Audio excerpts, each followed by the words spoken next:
had a birthday. Welcome back to Portland Today. We're in the midst of the annual KGW Great Toy Drive. You know, we really rely on dozens of community partners to help fill our studio, as you're seeing here, filled with toys for kids in the community. Legendary drag queen Darcelle is one of those partners. She's an icon here in Portland, and she just held a toy fundraiser to get involved. So we welcome Darcelle this afternoon. You got to forgive Rod over here. Well, do you know how to play anything? I wish I could play something. Yes, but you have to take it out of the box. Well, yeah, we don't want to do that now. We know what to get Rod for Christmas. Yeah, very content at the same time. So Darcelle, tell us how you, thanks for being here. Tell us how you got involved in the toy drive. Well, I had a birthday, and I had a birthday party, and we advertised birthday on social media, everything that goes there, and we said, bring a toy.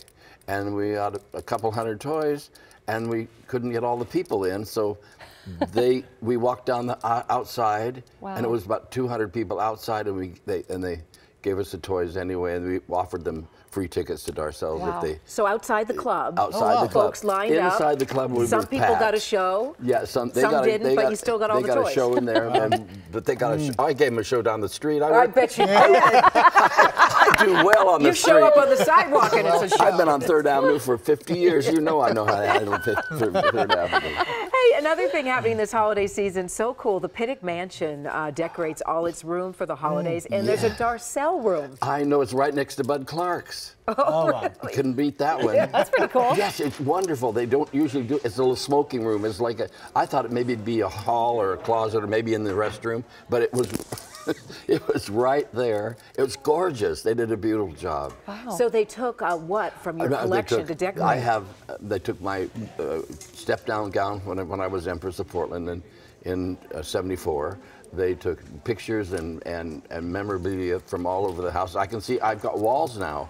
If you've ever been to our house, they're so covered, don't give me another picture because I have nowhere to put it. What does it mean to you to be recognized in such a wonderful way in Portland? I mean, Pittock Mansion. It's really overwhelming. It's not even real sometimes, and you know, it's such an honor, and people like you invited me. You know? Well, because we've talked in the past, Darcelle, when you first started, you weren't as warmly received, certainly, as you are now. No, not in '67. No, we didn't dress and we didn't step out our door at Darcelle's showplace. We didn't step out the door. We didn't have any trouble, but we didn't want to cause any trouble. But for those that don't know, I've been in town since 1999. It's impossible not to bump into you at so many community events, the things that you give back to the community. That's a big thank you. That's the thing. It was my thank you. It was my thank you for patrons, for people coming in, for customers coming in. If they asked me to do a charity show, I'd do it. If they asked me to, I emceed and auctioned of the American Businessmen Association in Portland. We raised out over the term that I was there over $1 million. Well, we thank you for all the toys that you've contributed. So it's and fantastic. all the smiles. I mean, you just see Darcelle and you have to smile. New Year's Eve extravaganza coming up, celebrating 50 years in Old Town. Wow. That's happening at 7:30 on New Year's Eve. Are there possibly any tickets left? Yeah, we do have tickets. You do? Wow. We have tickets. For a little while. We have tickets. Thank you so much. Thank you. All the best, and thanks for coming by. So wonderful to see you. My pleasure. Thank you. Portland Today